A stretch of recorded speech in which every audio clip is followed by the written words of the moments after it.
집에서 WPM KD230 머신 사용 중인데 우유 스티밍 압은 센데 롤링은 잘 안 되네요. 자, 롤링은 스티밍을 하는데 핵심 요소가 아닙니다. 롤링 안 돼도 돼요. 롤링이 안 돼도 괜찮습니다. 그래서 롤링을 시키려고 하지 마시고 스월링을 시키려고 하십시오. 자, 제가 몇 가지만 설명을 해드릴게요. 우리가 말하는 롤링이라고 하는 게 도는 거잖아요. 근데 참 재미난 건요. 학원에서 여러분 배워보신 분들 알 거예요. 분명히 나도 이렇게 돌고 있는데 선생님이 내 거 보면서 아, 이거는 제대로 롤링이 안 되네 이렇게 얘기하시죠. 근데 선생님도 이렇게 돌고 있어요. 내가 해도 이렇게 돌아. 근데 선생님이 하는 롤링은 잘 된 거래. 근데 내가 하는 롤링은 잘못된 거래. 뭔가 아쉬운 거래. 그 기준을 제대로 설명을 안 해준단 말이에요. 그래서 아, 대체 롤링이 뭔데? 롤링 뭔지 막 헷갈리시는 분들이 많을 겁니다. 내가 하는 롤링은 왜 별로고 선생님이 하는 롤링은 왜 좋은 거지? 막 이렇게 되니까 막 고민하셨던 분들 많죠. 롤링은 그래서 한국에서 가르치는 그 롤링이 기준이 애매하고 다들 제가 봐도 자기가 하면 잘 된 거, 남이 하면 잘못된 거 이렇게 판단을 하시니까 롤링이라는 말을 쓰지 마시고 이렇게 이제 아브라함 커피에서 이렇게 가르칠게요. 우유가 이렇게 데워지는 과정. 첫 번째는 공기 주입. 공기 주입은 누구나 압니다. 거품이 만들어지는 시간. 뭡니까? 소리가 치익 하는 그 나는 시간이죠.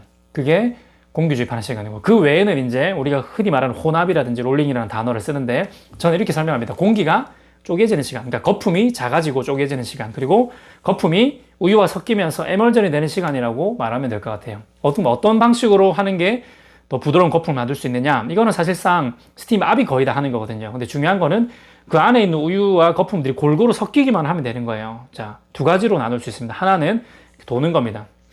돌기만 하면 이거를 롤링이라는 단어를 이제 안 씁니다. 외국인들은 롤링이라는 단어를 안 써요. 그래서 전 세계 바리스타들이 같이 공용어로 쓰려고 하면 동일한 그 단어를 써야 되잖아요. 이렇게 도는 것을 스피닝이라고 합니다. 스피닝. 따라해보세요. 스피닝. 돌면 스피닝.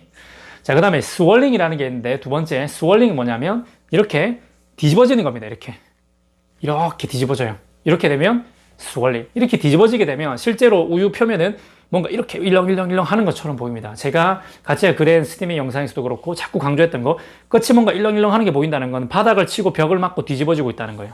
스월링. 자, 둘 중에 어느 게 좋냐? 스피닝이 좋냐? 스월링이 좋냐로 말한다면 스월링이 조금 더 유리합니다. 왜냐하면 전체적으로 다 골고루 섞일 확률이 더 높으니까. 네.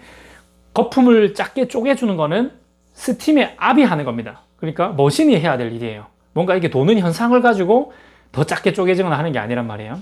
그리고 스월링이 스피닝보다 더 유리한 이유는 조금 더 빈틈없이 골고루 이렇게 다 섞일 확률이 높기 때문에. 근데 스피닝 같은 경우는 이게 잘못 돌게 되면은 가운데는 큰 거품들이 남아있고 외곽만 뱅글뱅글 벽을 타고 도는 경우들이 있으니까 이게 제일 안 좋은 부분이죠.